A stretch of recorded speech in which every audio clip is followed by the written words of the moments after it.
다 같이 묵도하심으로 예배 시작합니다.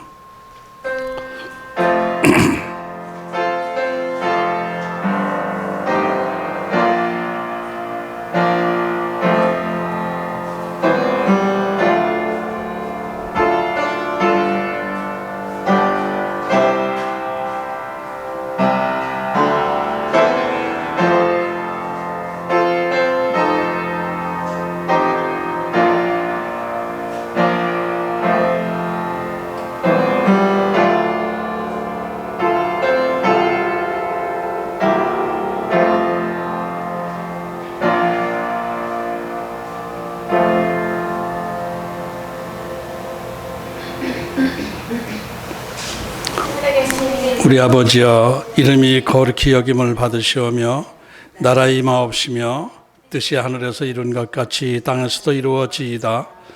오늘날 우리에게 일용할 양식을 주옵시고 우리가 우리에게 죄 지은 자를 사하여 준 것 같이 우리 죄를 사하여 주옵시고 우리를 시험에 들게 하지 마옵시고 다만 악에서 구하옵소서. 대개 나라와 권세와 영광이 아버지께 영원히 있사옵나이다. 아멘. 다 같이 교독문 42번을 교독합니다. 시편 98편입니다. 교독문 42번, 시편 98편. 새 노래로 여호와께 찬송하라. 그는 기이한 일을 행하사 그의 오른손과 거룩한 팔로 자기를 위하여 구원을 베푸셨습니다. 여호와께서 그의 구원을 알게 하시며 그의 공의를 문 나라의 목전에서 명백히 나타내셨도다. 그가 이스라엘의 집에 베푸신 인자와 성실을 기억하셨으므로 땅 끝까지 이르는 모든 것이 우리 하나님의 구원을 보았도다. 온 땅이여 여호와께 즐거이 소리칠지어다. 소리내어 즐겁게 노래하며 찬송할지어다. 수금으로 여호와를 노래하라. 수금과 음성으로 노래할지어다. 나팔과 호각 소리로 왕이신 여호와 앞에 즐겁게 소리칠지어다. 바다와 거기 충만한 것과 세계와 그 중에 거주하는 자는 다 외칠지어다. 여호와 앞에서 큰 물은 박수할지어다. 산악이 함께 즐겁게 노래할지어다. 아멘.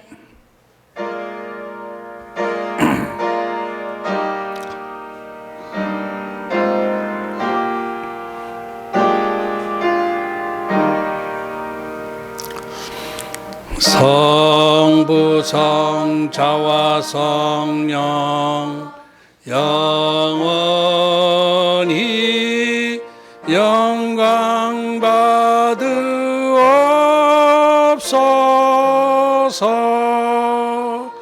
태초로 지금까지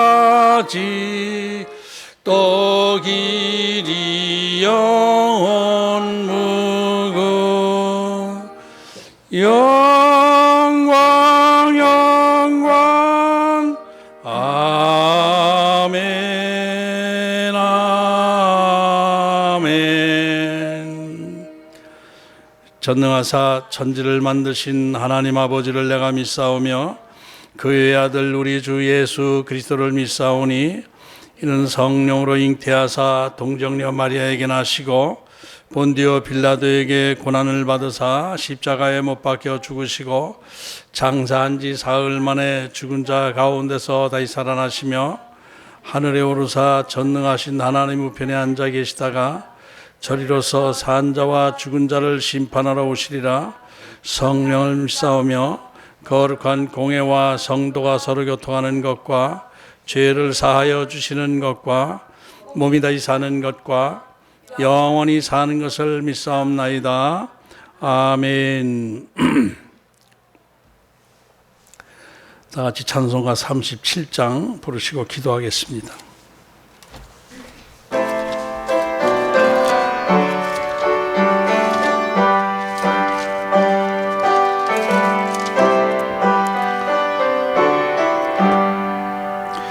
주 예수 이름 높이여 다 찬양하여라.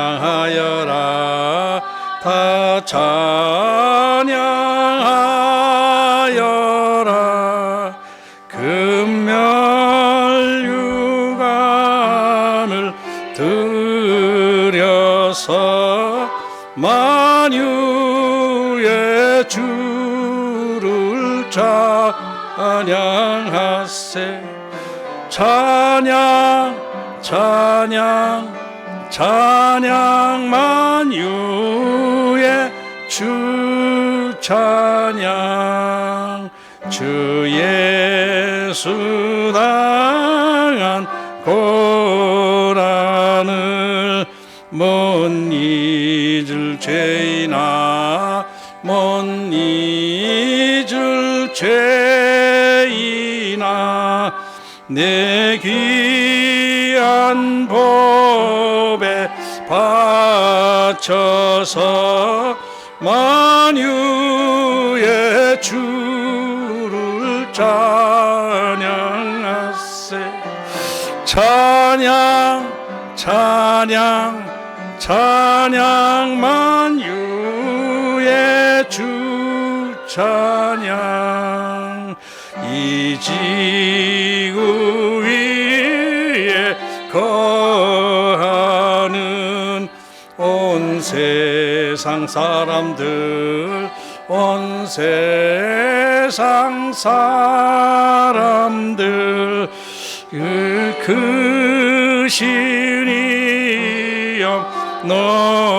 높여서 만유의 주를 찬양하세. 찬양 찬양 찬양 만유의 주 주 찬양. 주 믿는 성도 다 함께 주 앞에 엎드려 주 앞에 엎드려 무궁한 노래 불러서 만유의 주를 찬양하세. 찬양 찬양 찬양 만유의 주 찬양. 아멘.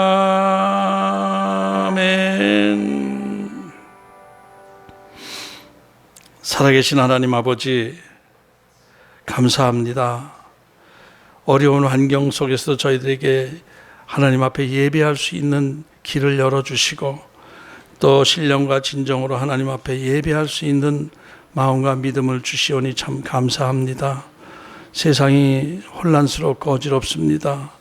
모든 되어진 일이 어지럽습니다. 그러나 이 가운데 하나님의 거룩하신 뜻이 계신 줄로 믿습니다. 하나님의 선하신 계획이 있으신 줄로 믿습니다. 코로나로 인해서 마음대로 마음껏 하나님을 찬양하지도 못하고 모여서 예배드리지도 못하고 하는, 또 모여서 함께 찬을 나누지도 못하는 상황 속에서, 그러나 저희들에게 하나님은 또 예배할 수 있는 길을 열어주셔서 저희들 온라인 예배로 하나님 앞에 드리고 있습니다. 온라인 예배를 드리고 있지만은, 그러나 육신은 떨어져서 각각 자기 처소에서 예배 드리고 있지만은, 그러나 우리들의 영혼 성령 안에서 하나 되어 함께 하나님을 찬양하고 경배하고 있는 줄로 믿습니다. 이런 어려운 상황 속에 더욱더 하나님을 절실하게 찾고 하나님을 의지하고 하나님께 구하는 저희들의 믿음이 될 수 있도록 도와주시옵소서.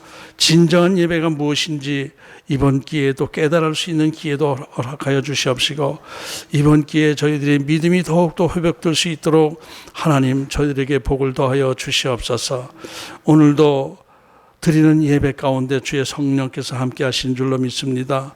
시공간을 초월하시는 성령님의 역사하심이 지금 각각 흩어져서 드리는 예배 가운데 강하게 나타나 역사하여 주시옵소서. 살아계신 하나님께서 저희들의 예배를 받아 주시옵시고 저희들에게 은혜를 더하여 주시옵소서. 오늘도 말씀 가운데 하나님의 성령의 역사가 나타나게 하여 주시옵시고 저희들의 심령 골수를 쪼개는 말씀의 역사가 나타나게 하여 주시옵시고 참된 예배 가운데 하나님을 만나고 하나님에게 복을 받는 귀한 시간이 될 수 있도록 도와주시옵소서. 진정으로 하나님을 찬양하며 예배할 수 있는 날이 속히 올 수 있도록 아버지 역사하여 주시옵소서. 이 가운데 하나님의 선하신 뜻이 있고 이것을 통해서 예배의 본질이 깨달아지게 하시고 진정한 예배 드릴 수 있는 기회가 될 수 있도록 도와주시옵소서. 예수님의 이름으로 감사하며 기도하옵나이다. 아멘. 성경 말씀은 창세기 42장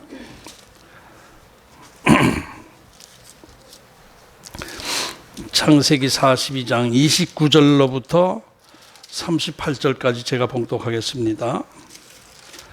창세기 42장 29절로부터 38절까지 제가 봉독합니다. 그들이 가나안 땅에 들어와 그들의 아버지 야곱에게 이르러 그들이 당한 일을 자세히 알리어 아뢰되 그 땅의 주인인 그 사람이 엄하게 우리에게 말씀하고 우리를 그 땅에 대한 정탐꾼으로 여기기로 우리가 그에게 이르되 우리는 확실한 자들이요 정탐꾼이 아니니이다. 우리는 한 아버지 아들 12 형제로서 하나는 없어지고 막내는 오늘 우리 아버지와 함께 가나안 땅에 있나이다 하였더니 그 땅의 주인인 그 사람이 우리에게 이르되 내가 이같이 하여 너희가 확실한 자들임을 알리니 너희 형제 중에 하나를 내게 두고 양식을 가지고 가서 너희 집안의 굶주림을 구하고 너희 막내 아우를 내게로 데려오라. 그러면 너희가 정탐꾼이 아니요 확실한 자들임을 내가 알고 너희 형제를 너희에게 돌리리니 너희가 이 나라에서 무역하리라 하더이다 하고 각기 자루를 쏟고 본즉 그 각 사람의 돈 뭉치가 그 자루 속에 있는지라 그들과 그들의 아버지가 돈 뭉치를 보고 다 두려워하더니 그들의 아버지 야곱이 그들에게 이르되 너희가 나에게 내 자식들을 잃게 하도다. 요셉도 없어졌고 시므온도 없어졌거늘 베냐민을 또 빼앗아 가고자 하니 이는 다 나를 해롭게 함이로다. 르우벤이 그의 아버지에게 말하여 이르되 내가 그를 아버지께로 데리고 오지 아니하거든 내 두 아들을 죽이소서 그를 내 손에 맡기소서 내가 그를 아버지에게로 데리고 돌아오리이다. 야곱이 이르되 내 아들은 너희와 함께 내려가지 못하리니 그의 형은 죽고 그만 남았음이라. 만일 너희가 가는 길에서 재난이 그에게 미치면 너희가 내 흰머리를 슬퍼하며 스올로 내려가게 함이 되리라. 아멘.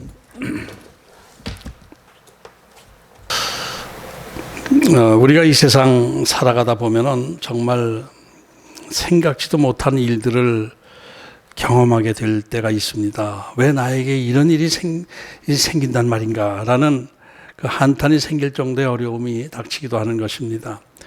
그런데 이때 내 앞에 닥친 어떤 그 현상보다 더 중요한 것이 있는데 그것은 그 사건의 그 현상의 의미가 무엇이냐 하는 것, 그것이 더 중요합니다.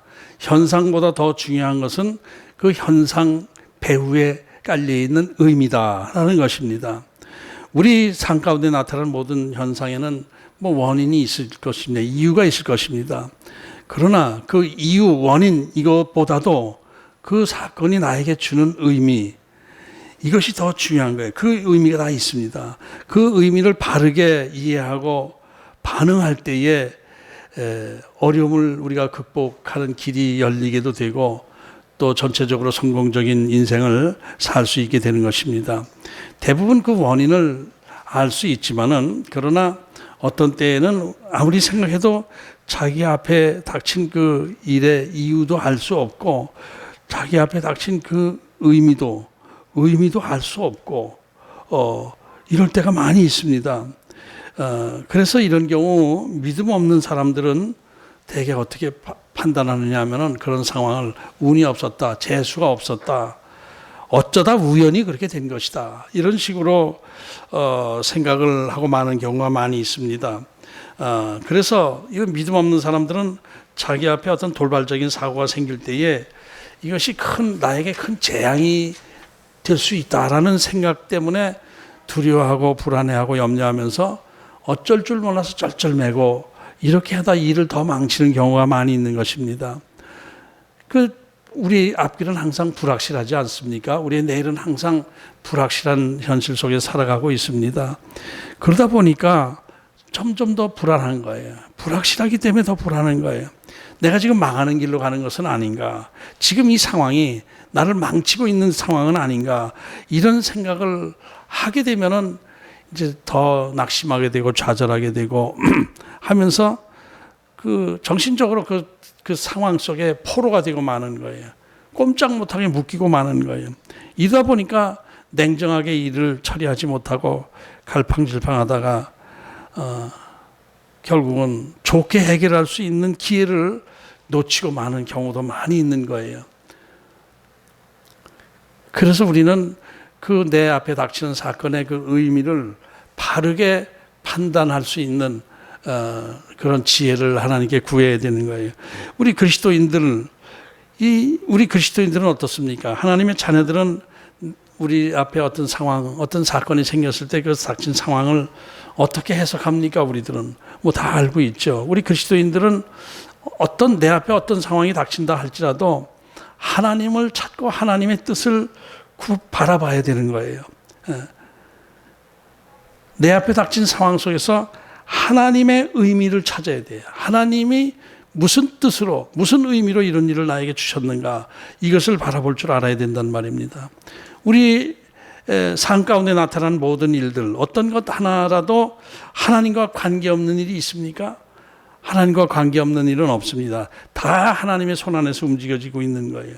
그러니까 나의 삶 가운데 나타난 모든 일, 다 하나님 뜻 안에서 바라봐야 되는 거예요. 그런데 그것이 쉽지 않은 것이 왜 그러냐면은 하나님의 뜻, 하나님의 의미가 있다라고 하는데 하나님의 그 어떤 의미, 하나님이 우리들에게 사건을 통해서 우리를 이끌어 가시는 그 과정 중에서 어떤 단순한 법칙 안에서 딱딱딱딱 이렇게 분명하게 선이 그어지고 딱 떨어지는 그런 상황이 많지 않아요. 항상 애매하고 불규칙한 것 같고 어떻게 비합리적으로 흘러가는 것 같기도 하고 그렇단 말이에요. 하나님이 계시다면 왜 이런 상황이 벌어질까? 하나님이 계시다면 왜 나에게 이런 일이 생길 것인가? 그리고 해결하는 방법도 우리 인간이 생각하는 것과는 전혀 다른 방법으로 또 흘러가기도 하고 이렇게 되는 거예요. 그래서 이럴 때 하나님을 의심하게도 되고 하나님 정말 계신가? 라는 생각이 들기도 하고 이래서 하나님 앞에 온전히 나의 인생을 맡기지 못하고 모든 상황의 의미를 하나님께 두지 못하게 되는 이유가 거기에 있다고 생각이 됩니다. 제가 오래전에 하나님을 처음 만나고 나서 은혜를 경험하고 크게 거듭남의 체험을 하고 성령 충만한 상태에서 그때는 뭐 그냥 월요일 되면 목금토 집에 왔다가 월요일 되면 금식하면서도 기도원에 들어가고 이렇게 이런 생활을 하고 있었는데 어느 날 한 기도원 계곡의 바위에 누워서 이렇게 하늘을 바라보고 있는데 파란 하늘에 커다란 뭉게구름이 하얀 뭉게구름이 떠 있더라고요. 꼼짝 않고 가만히 떠 있더라고요. 그냥 그래서 구름이 바람에 한 점도 없구나. 그냥 구름이 그 자리에 이렇게 있네. 그리고 뭐 이 생각 저 생각 딴 생각 잠깐 다른 생각을 하고 기도하고 이러다가 그 하늘을 보니까 구름이 아까하고는 조금 모양이 달라졌어요. 그대로 있는 것 같은데 좀 시간이 지나다 보니까 구름의 모양이 바뀌어 있어요. 그리고 방향도 조금 더 흘러갔어요. 북쪽으로 이렇게 흘러간 거예요. 또 그대로 있는 것 같지만은 구름이 어디론가 흘러가고 있어요. 조금씩 이렇게 보면은 움직이지 않는 것 같아요. 그런데 시간이 좀 그러다 보니까 조금 변화가 되고 조금 흘러가 있고 이런 것을 느끼게 된 거예요. 정말 그때는 제가 성령이 충만한 상태였기 때문에 모든 것이 하나님의 은혜로 감사하고 이렇게 하는 마음이 있었지만은 그 구름을 보면서 퍼뜩 깨달음이 오면서 큰 감동이 밀려오더라고요. 하나님께서 행하시는 일이 저런 스타일이로구나. 얼핏 보면 움직이지 않는 것 같아요. 하나님이 가만히 움직이지 않고 계시는 것 같은데 시간이 지나다 보면 조금 움직였어요. 구름의 모양도 조금 바뀌었고 또 방향도 좀 바뀌었고 북쪽으로 좀 흘러갔고 변화가 있었구나 하는 거예요. 그때 저 자신 극한 상황 속에서 하나님을 만난 상황이었기 때문에 그때 항상 내 머릿속에는 나의 미래는 어떻게 될 것인가? 나를 향하신 하나님의 계획은 도대체 어떤 것인가? 내가 이렇게 망한 상태에서 내 인생이 다시 새로운 길이 열릴 것인가? 어떻게 열릴 것인가? 내가 꼼짝할 수 없는 상황 속인데 움직일 차비도 없는 상황 속인데 내 인생을 하나님께서는 어떻게 변화시켜 주실 것인가? 하나님은 정말 나를 돌보시고 계시고 내 인생을 정말 이끌어 가시는 게 사실인가? 이런 생각이 이제 나를 지배하면서 늘 그런 질문을 하면서 하나님 정말 계신가요? 하나님 계신가요? 하나님 계시다면은 내 인생을 어떻게 움직여 주실 것인가요? 이런 생각을 하고 있을 때에 그때 하나님께서 그 구름을 통해서 저를 깨닫게 하신 것 같아요.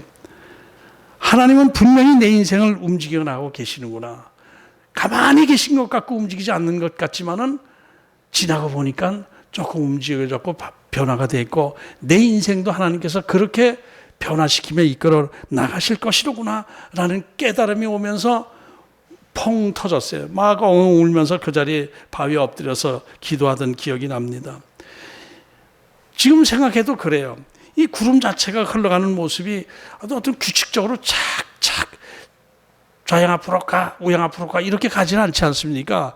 그냥 바람 부는 대로 이렇게 흐느적거려요. 구름의 모양도 정사각형이든지 정육각형이든지 또 원이라든지 그게 아니에요. 그냥 이렇게 흐느적 이렇게 돼 있어요. 자연스럽게 그냥 바람 흘러가는 대로 가는 것 같아요. 그래, 이 구름 모습이. 그러나 전체적인 이 하나님의 천지를 주관하시는 우리 하나님의 그 역사하심은, 그런 속에서 하나님은 세밀하게 역사하고 계시거든요. 구름이 불규칙하게 흘러가는 것 같지만은, 그러나 하나님의 계획 안에서 정확한 방향으로 가고 있는 거예요. 그래서 어느 지역에는 비를 내리게 하고 어느 지역에는 가뭄이 들게도 하고 하시면서 구름을 움직이는 것조차 하나님의 손 안에 있는 것이다. 이런 것을 우리가 알 수가 있습니다. 그러니까 하나님은 저와 여러분의 개인적인 삶 하나하나도 정확하게 계획하고 계시고 정확하게 이끌어 가시면서 때로는 우리 인생에 가뭄도 주시고 우리 인생에 풍년도 주시고 하시면서 우리 인생을 하나님의 계획 안에서 이끌어 가시는 것입니다. 그러므로 우리 그리스도인들은 내 모든 인생을 하나님 안에서 해석해야 돼요. 내 되어지는 모든 것을 하나님 안에서 해석해야 돼요. 내가 생각하고 있는 것이 왜 이렇게 지체되고 있는가? 왜 이렇게 지연되고 있는가? 좀 빨리 해주시면 안 되는가? 답답할 때가 있지만은, 그러나 그것도 하나님의 선하신 계획 안에서, 복된 계획 안에서 이끌어가고 계시다. 이런 것을 믿어야 된단 말입니다. 내 인생, 사실 내 뜻대로, 제가 항상 하는 얘기지만 내 뜻대로 살다가 우연처럼 가버리는 그런 인생이 아니고, 하나님의 분명한 목적 안에서, 사명 안에서 나를 이끌어 가시면서 나의 사명 감당하게 하시다가 하나님의 때가 되면 하나님께서 불러가시면 그때 하나님 앞에 우리가 서야 되는 존재들이다. 이것이 내 인생을 하나님 안에서 바르게 해석하는 거예요. 내 인생을 해석하는 거에 발라야 돼요. 내가 주인공으로 살아가는 것 같지만은 그게 아니고 하나님이 내 삶을 이끌어간다. 내 인생의 해석은 하나님 안에 있습니다. 이런 고백을 해야 되는 거예요. 그래서 하나님 앞에 우리가 좀 더 겸손하게 엎드려서 내 인생 내 것 아닙니다. 내 생명 자체가 하나님 것입니다. 하나님 앞에 맡겨드립니다. 저를 향한 하나님의 선하신 뜻, 그것이 내 생각하고는 다를지라도 하나님의 뜻 안에서 다 이루어지실 줄로 믿습니다. 이렇게 해석하면서 살아가야 되는 거예요. 내가 좀 하나님 앞에 불순종한다 해서 바로 그 다음날 벌을 내리시지 않아요. 하나님께서. 그거 봐, 하나님이 계시면 다 벌 주시지 않고 왜 이렇게 내버려 두지? 이렇게 생각할 필요 없어요. 또 내가 잘 순종한다 해서 하나님께서 바로 그 다음날 복 주시지도 않아요. 하나님이 계시다면 왜 내가 이렇게 잘하는데 복을 안 주시나, 이런 생각할 거 없어요. 한참 지나고 보면은 구름이 변화되듯이 구름의 방향이 바뀐 것처럼 내가 하나님 앞에 벌을 받을 때도 있고 또 복을 받을 때도 있고, 이런 것이 다 공의와 사랑의 하나님 안에서 다 이루어지는 것을 우리가 깨닫게 됩니다. 지금 일어나고 있는 이 코로나의 상황, 이것도 우리는 하나님 안에서 그 의미를 생각해야 됩니다.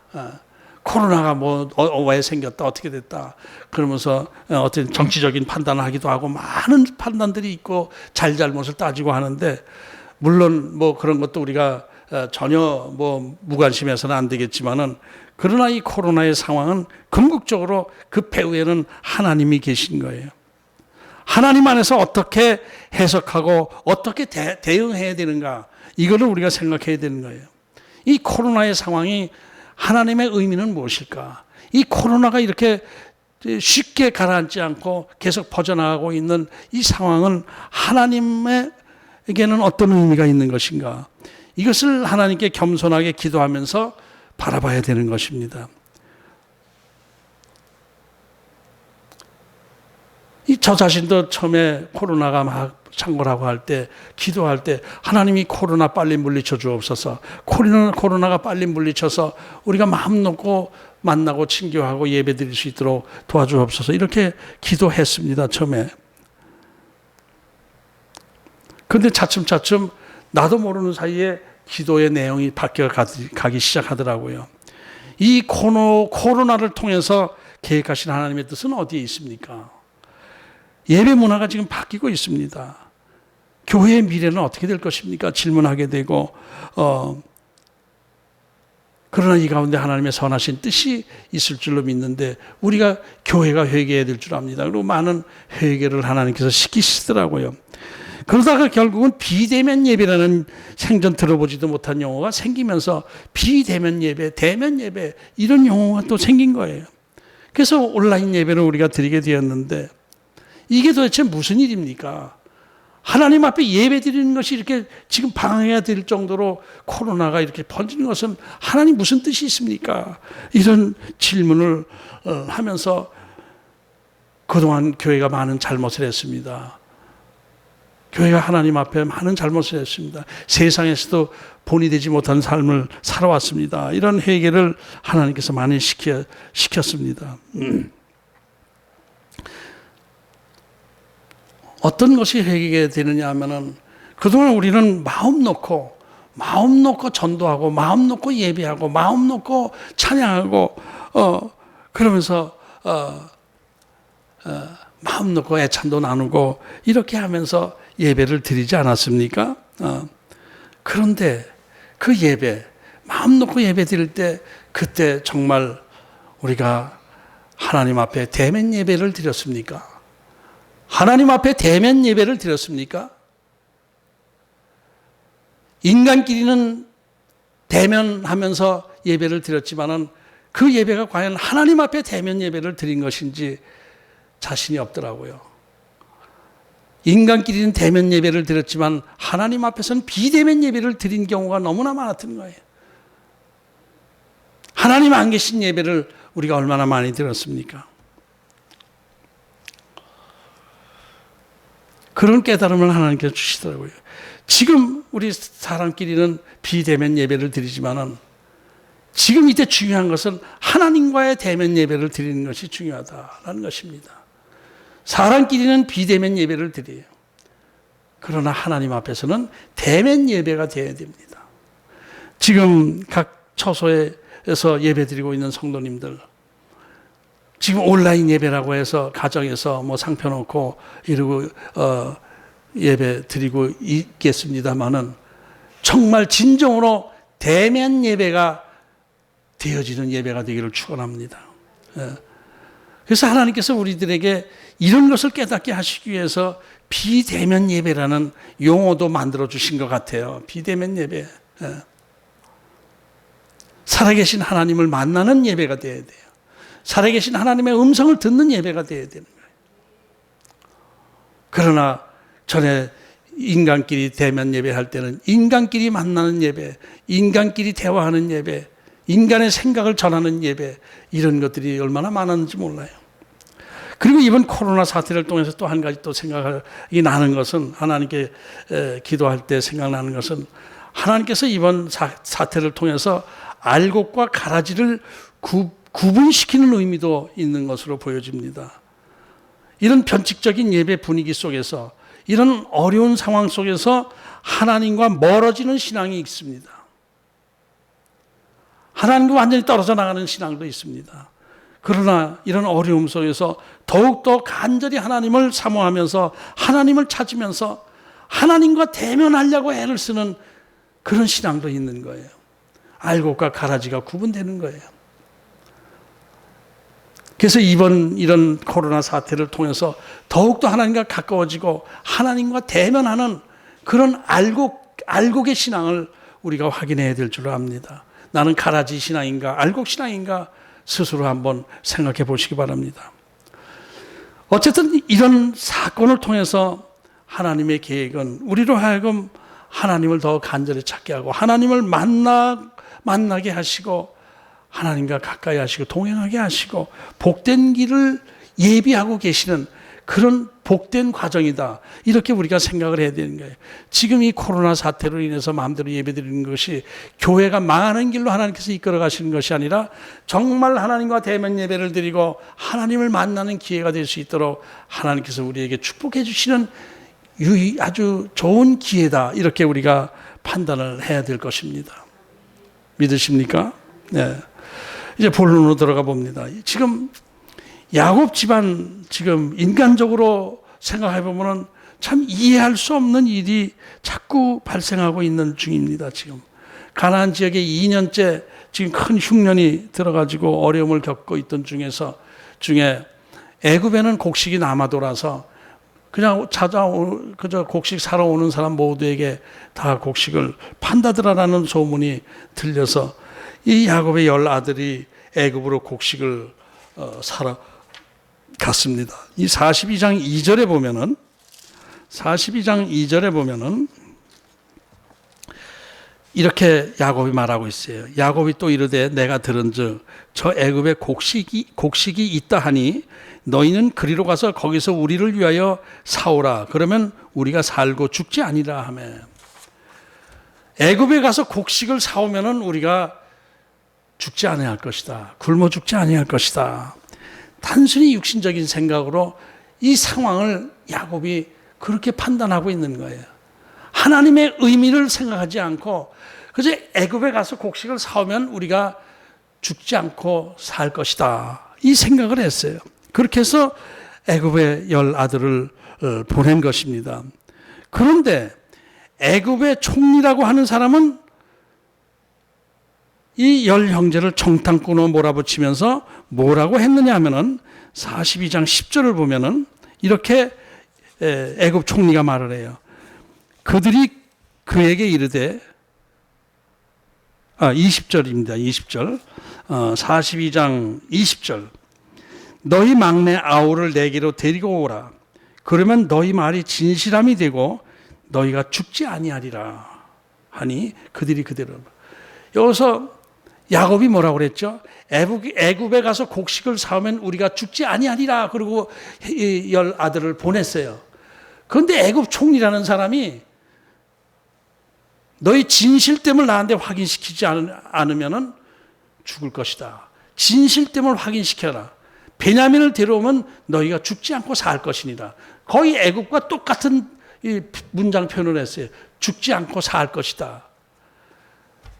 야곱은 애굽에 가서 곡식만 사오면 살 것이라 생각했는데 막상 애굽 총리는 너희 진실됨을 나한테 확인시켜야 살 것이다. 그러기 위해서는 베냐민 막내 아우를 데려와라. 그래 너희가 살 것이다. 죽지 않고 살 것이다라는 방법이 다른 거예요. 곡식 사오는 게 아니라 진실됨을 확인시켜야 되고 베냐민을 애굽으로 데려가야 살 것이다라는, 이건 무언가 의미가 있지 않겠습니까? 이것은 그러니까 지금 곡식이 흉년이 들고 한 것이 그저 곡식 애굽에서 곡식 사오면 굶어 죽지 않고 살 것이다라고 생각하는 의미가 아니라 뭔가 다른 의미가 깔려 있는 것을 말씀하고 있는 내용이다, 이렇게 보여지는 거예요. 애굽 총리의 그 신문을 받는 과정 중에서 10형제들은 많이 깨달음이 또 있었죠. 21년 전에 요셉에게 자기들이 행한 그 사건이 머릿속에 떠오르게 되고, 그때 그 우리가 죄를 범한 것 때문에 지금 우리가 이런 고통을 당하고 있구나, 이런 깨달음을 가졌어요. 그런 깨달음을 가졌어요. 근데 그것은 아주 작은 부분에 속하지 그 사건의 의미는 그것은 아니잖아요. 지금 자기들이 어려움을 당하고 있는 그 사건, 간첩으로 누명을 씌우고 하는 그런 사건은 옛날 동생에게 잘못한 죄값을 치르고 있고 그래서 벌을 받고 있구나, 뭐 그런 의미도 약간 있긴 있습니다만은 하나님의 의미는 그게 아니지 않습니까? 솔직하게 고백하게 하는 것, 진정으로 정직한 인물이 되게 하는 하나님의 의미가 그 안에 있는 것이죠. 그러니까 진정으로 회개한 것이 아니에요. 10형제들이 그저 이 옛날에 우리가 잘못한 것 때문에 지금 벌 받고 있어, 이것은 정확한 판단도 아니고 정확한 의미를 해석하는 것도 아니란 말이에요. 부분적이에요. 인간적입니다. 그러나 그런 어려움 속에서도 그 애굽 총리는 10형제들에게 나름대로 인정을 베푸는 모습이 또 한쪽으로 보이죠. 그죠? 간첩이라고 그냥 누명을 막 씌우면서 말을 들어주는 거예요. 10형제들의 말을 들어주는 거예요. 웃기지 마. 너희들은 간첩이야. 정탐꾼이야. 여봐라. 이놈들 목을 잘라버려라. 이렇게 하진 않고 뭔가 자꾸 얘기를 들으면서 이유를 들으려고 하는 거예요. 뭔가 사정을 알려고 하는 거예요. 노인네 아버지가 살아계시냐? 막내 아우가 잘 있느냐? 뭐 이런 걸 알면서 한쪽으로 인정을 베풀어요. 곡식을 정탐꾼이라고 하면서 곡식을 왜 팔아? 정탐꾼이라고 누명했으면 곡식을 왜 팔아?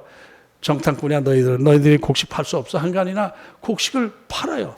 팔아서 너희 식구들에게 굶어 죽지 않게 이거를 보내줘라. 대신 시몬을 내가 옥에다 가둬 놓을 테니까 너희들의 정직함을 나한테 증명하기 위해서 베냐민이라는 막내 동생을 데려와라. 그래야 너희들이 살 것이다.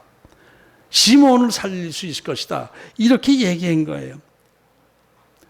그러니까 이게 정탐꾼을 몰려서 죽는가 보다 했는데 죽지 않고 곡식을 또 충분히 사서 가지고 가게 되니까 얼마나 다행입니까? 원래 그 곡식 사러 왔잖아요. 목적은 이루었잖아요. 대신 둘째 형 시몬이 구덩이에 쳐넣게 되고 또 숙제가 하나 남았죠. 인질로 시몬을 잡아놓고 막내 베냐민을 데려와야 된다는 숙제가 남았어요. 이것이 굉장히 불안한 거예요. 두려운 거예요. 왜냐하면 아버지 야곱은 요셉을 잃고 나서 완전히 지금 베냐민에 빠져서 베냐민을 꼼짝 못하게 붙들어 놓고 있는 베냐민 중독에 걸려 있는 상태란 말이에요. 아버지가 베냐민을 과연 보내겠습니까? 이것도 두렵고 시몬 붙잡혀 있는 시몬도 염려가 되고 불안한 상황이 된 거예요. 그런데 또 한 가지 또 알 수 없는 의미를 알 수 없는 또 괴상한 사건이 또 생긴 거예요. 집에 와서 이 곡식자루를 풀다 보니까 그 곡식자루 안에 자기들이 지불한 돈 뭉치들이 다 그 안에 다 들어있는 거야. 이게 도대체 어떻게 된 거야, 이게 그냥 뭐 인질로 잡히지도 않고 뭐 다른 일이 없이 그랬다면 와 횡재했네 이렇게 생각할 수 있지만은 지금 시몬이 지금 옥에 갇혀 있는 상황 속에서 베냐민을 데려가야 되는 상황에서 이 돈 뭉치까지 도로 이쪽으로 왔는데 이게 도로 보내준 이게 무슨 의미가 있는가? 이것을 이제 야곱 형제들 야곱까지도 얼핏 생각할 때 이건 우리가 함정에 빠졌다. 이거 더 큰 누명을 또 씌우게 생겼구나. 그 애굽 총리 그 괴상한 사람이다. 왜 또 이런 일을 우리에게 주는가? 하나님이 이게 무슨 어떤 의미가 있는 것입니까? 이렇게 놀라고 당황하는 거예요. 하나님을 찾아서 구한 것도 아니에요. 그냥 이게 무슨 의미인가 불안하게 인간적으로 생각하고 있는 것이죠. 야곱도 그렇고 형제들도 그렇고 이 사건의 의미가 무엇일까? 이 사건의 의미를 하나님 안에서 기도하면서 하나님께 구했으면은 하나님께서 힌트를 주셨을 터인데 이 인간적인 생각으로 불길하게 딱 생각하면서 이게 망하는 길, 이게 점점 더 우리가 함정에 빠지고 망하는 길로 갖고 있구나. 이걸 어떻게 해야 되는가? 이 곡물값이야.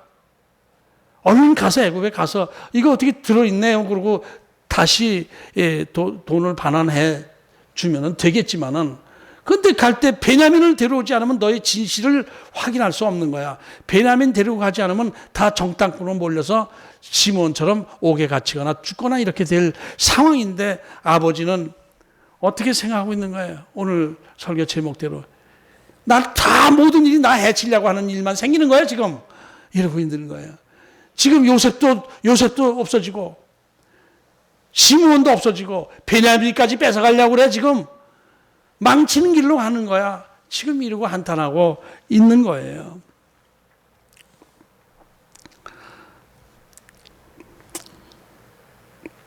이런 때, 이 상황에서 이 야곱의 영적 상태를 보면 어떻습니까? 야곱의 영적 상태가 충만하게, 은혜가 충만하게 있는 것입니까?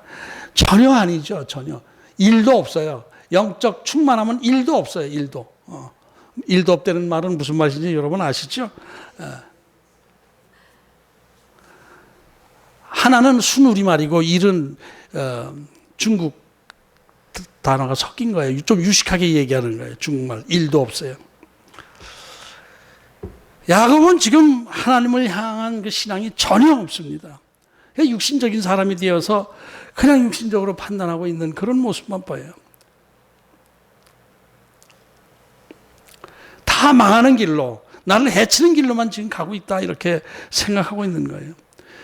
이제 그건 왜 그러냐면은 애굽 총리가 이 성경에 기록되지는 아주 엄한 본으로 보이는 거예요. 엄한 사람으로, 무시무시한 사람처럼 보이는 거예요. 원래 그래요.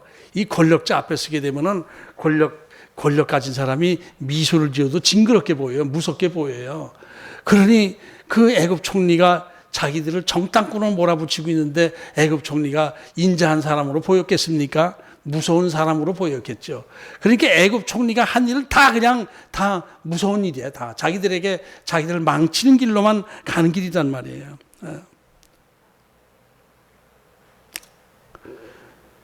그러니까 그 애굽 총리 그 사람이 우리를 어떻게 또 망치려고 그러나 이런 생각만 하고 있어요. 야곱도 점점 더 나를 망치는 길로 가고 있구나. 점점 더 베냐민을 꼭 붙잡고 있는 것이죠. 그러니까 르우벤이 그때 보다 못해서 한마디 하죠. 둘째 형 시몬이 갇혀 있는데 이대로 있으면 안 되잖아요. 먹을 것은 일단 와서 먹을 게 있다 하더라도 지금 시몬을 구해내야 되지 않겠어요.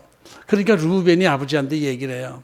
아버지, 제가 베냐민을 데리고 갔다가 아주 책임지고 데려오겠습니다. 만일 베냐민에게 무슨 잘못된 일이 생기게 되면은 제 두 아들을 죽여버리십시오. 르우벤이 이렇게 얘기한 거 여러분은 어떻게 판단이 되세요? 베냐민이 잘못되면은 두 손자를 죽여버리세요. 생각만 해도 소름이 끼치네. 말이 되지 않는 얘기를 하는 거예요. 르우벤. 그것은 왜 그러냐면은 이 야곱이 베냐민만 자기 아들이라고 그러고 내 아들을 보낼 수 없다 이렇게 얘기하잖아요. 네 막내 동생을 보낼 수 없다라고 그러지 않고 내 아들 베냐민을 보낼 수 없다라고 얘기를 해요. 그 자기 아들들 앞에서. 그러니까 이게 아버지가 베냐민만 끼고 도니까 어쩔 수 없이 한 얘기일 수도 있어요. 이게 내 손자. 그러니까 베냐민이 잘못되면은 제 두 아들을 아버지 손자 둘을 죽여버리세요. 그렇게 제가 하여튼 열심히 최선을 다해서 베냐민을 지켜보겠습니다. 이렇게 얘기를 한 거예요. 근데 그래도 그런 말을 하면 안 되지. 제가 죽겠습니다. 제가 베냐민을 데려오지 못하면은 그 자리에서 저도 같이 죽겠습니다. 이렇게 얘기를 했어야지.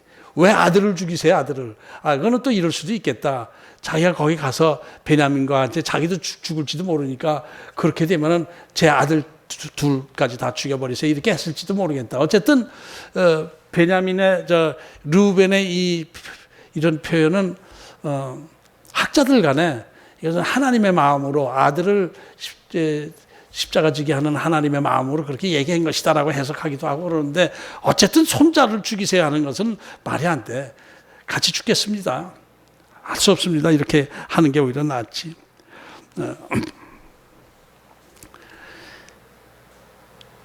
그런 상황에서 야곱은 그것도 거절해. 르우벤의 제안도 거절하는 거예요. 그러면서 두려워하고 있는 거예요. 36절을 다시 한번 우리 봐요. 36절. 그들의 아버지 야곱이 그들에게 이르되 너희가 나에게 내 자식들을 잃게 하도다. 요셉도 없어졌고 시몬도 없어졌거늘 베냐민을 또 빼앗아 가고자 하니 이는 다 나를 해롭게 함이라. 지금 되어진 일은 다 나를 지금 망치는 길로만 지금 가고 있는 거야.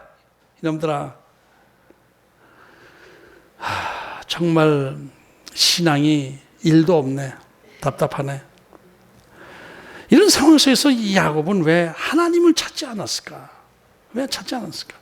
베델에서 하나님을 만났을 때 하나님께서 야곱에게 어떤 약속을 해주셨습니까? 창세기 28장 13절 이후 보면은 내 자손이 땅에 티끌같이 되어 사방으로 퍼져나갈 것이고 내가 너와 함께 있으면서 어디를 가지 너를 지킬 것이다. 이런 아주 어마어마한 축복의 말씀을 해주셨잖아요. 약속을 해주셨잖아요. 그리고 또 야복강가에서 그렇게 하나님 앞에 간절히 씨름하며 기도하던 그 야곱. 왜 그 적극적인 신앙은 어디 갔어요, 지금? 전혀 안 보이는 거예요.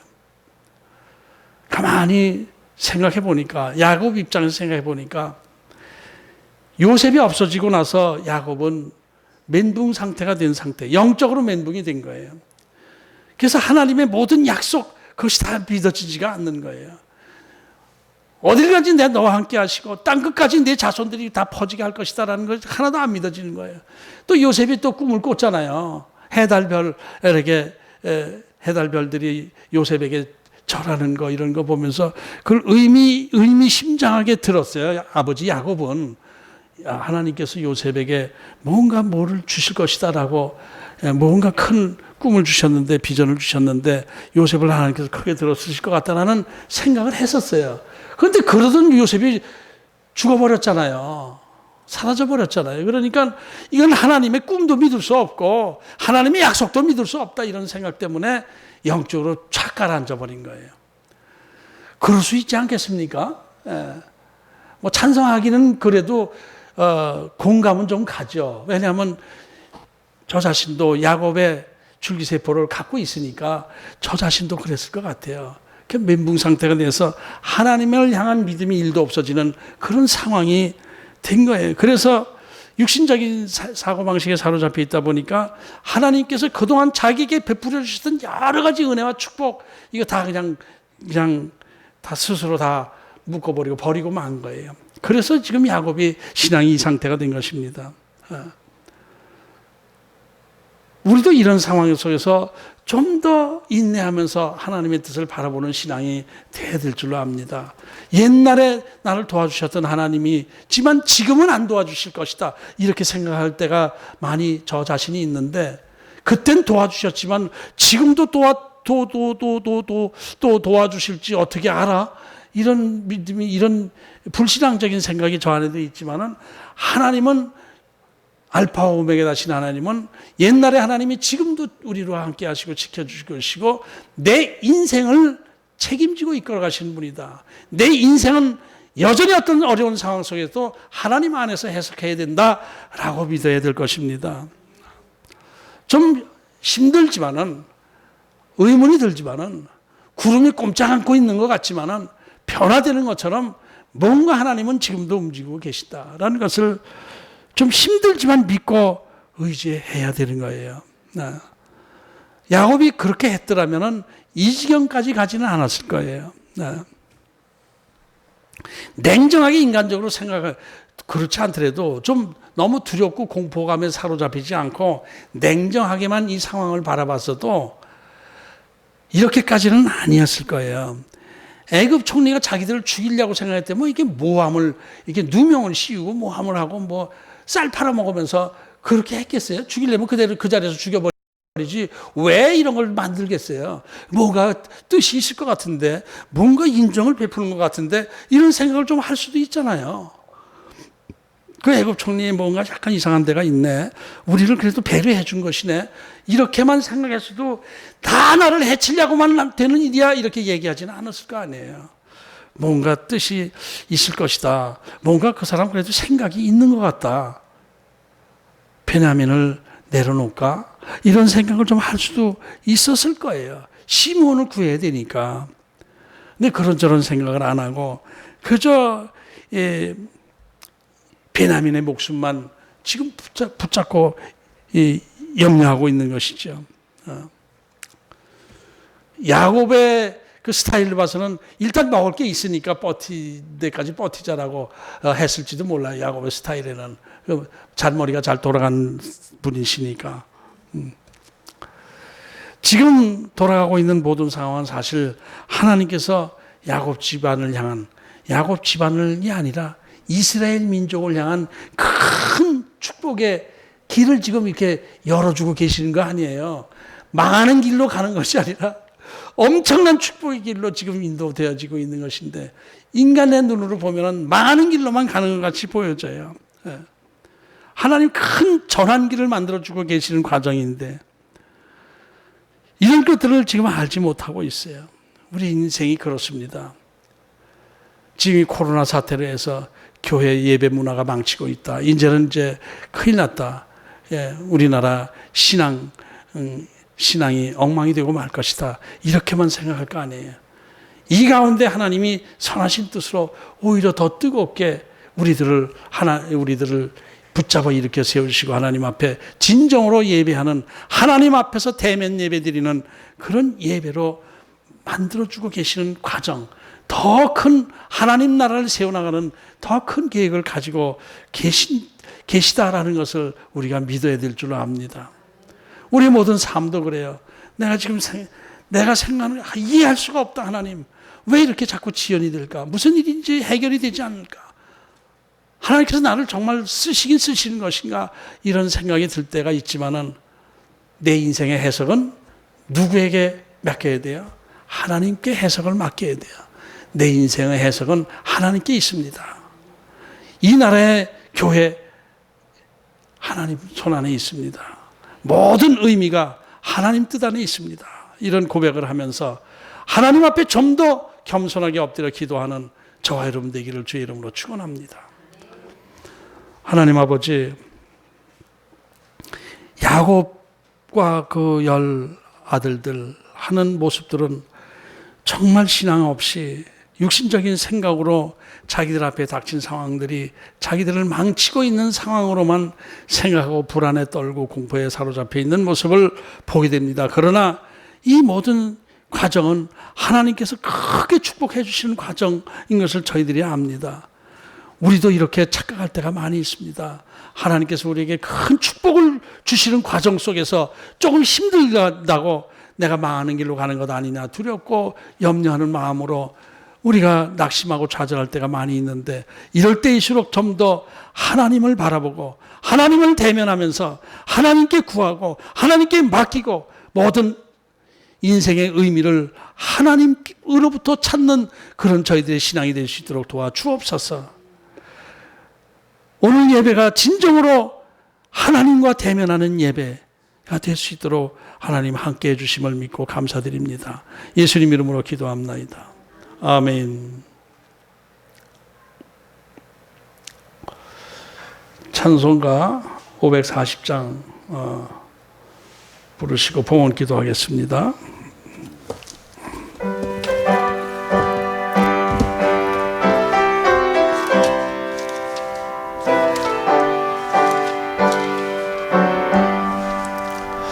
주의 음성을 내가 들으니 사랑한단 말일세. 믿는 마음으로 주께 가오니 나를 영접하소서. 내가 매일 십자가 앞에 가오니 법의 피로써 나를 정케 하소서. 주여 늦자로 나아갈 때에 어찌 아니해쁠까. 하늘하늘을 들하오니 더욱 친근합니다. 내가 매일 십자가 앞에 더 가까이 가오니 그새 주의 흘린 나를 정케 하소서. 우리 구주의 넓은 사랑을 측량할 자 없으며 주가 주시는 참된 기쁨도 헤아릴 수 없도다. 내가 매일 십자가 앞에 더 가까이 가오니 구세주의 흘린 보배 피로써 나를 정케 하소서. 아멘.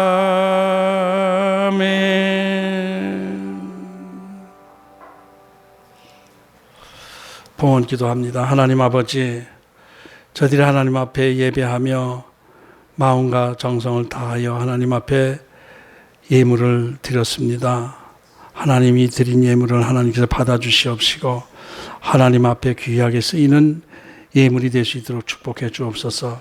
바친 손길들 하나님께서 축복하여 주시고 저들의 모든 상황 가운데 하나님의 함께 하심을 경험하게 하시고 하나님의 축복을 경험하는 귀한 기회가 될 수 있도록 도와주시옵소서. 쓰이는 곳에도 하나님 영광 드러내게 하여 주시옵소서. 바친 손길들 하나님 크게 축복하셔서 하나님 영광 드러내게 하여 주옵소서. 예수님 이름으로 기도합나이다. 아멘.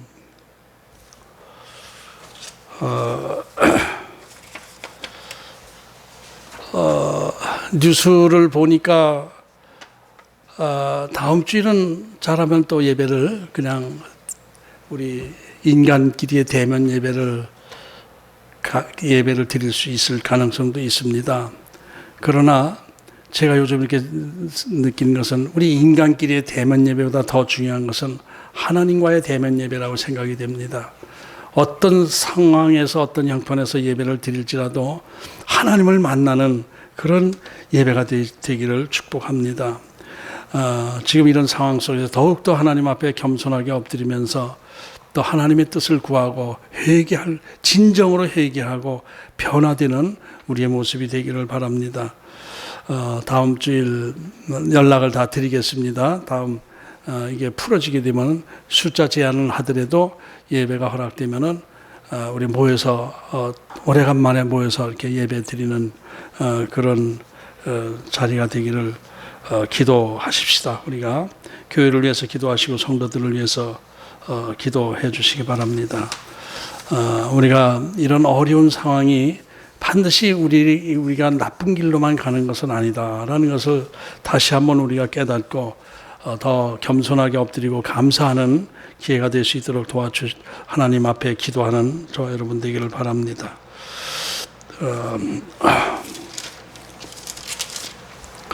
545장 부르시고 축도하겠습니다. 545장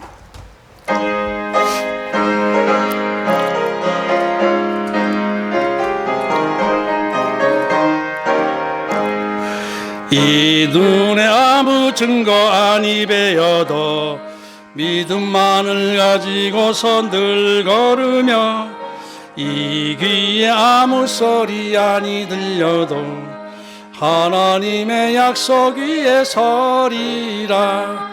걸어가세 믿음 위에 서서 나가세 의심 버리고 걸어가세 믿음 위에 서서 눈과 귀에 아무 증거 없어도 이 눈이 보기에는 어떠하든지 이미 얻은 증거대로 늘 믿으며 이 마음에 의심 없이 살아갈 때에 우리 소원 주 안에서 이루리.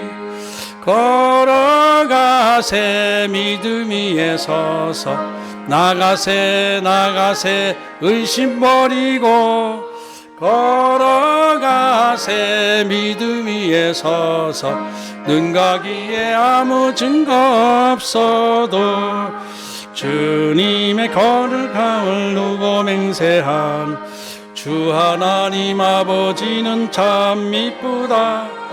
그 귀한 모든 약속 믿는 자에게 능치 못할 무슨 일이 있을까. 걸어가세 믿음 위에 서서 나가세 의심 버리고 걸어가세 믿음 위에 서서 눈과 귀에 아무 증거 없어도. 아멘.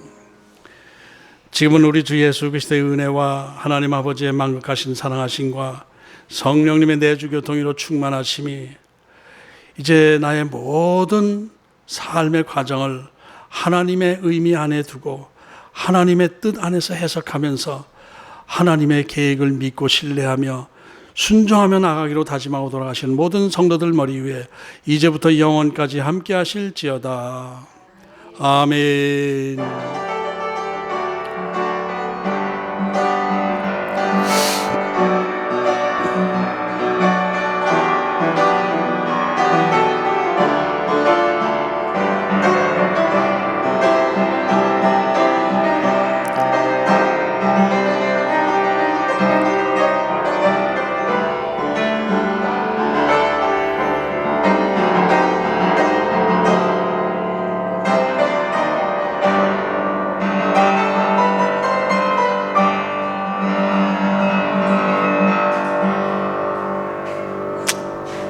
아멘.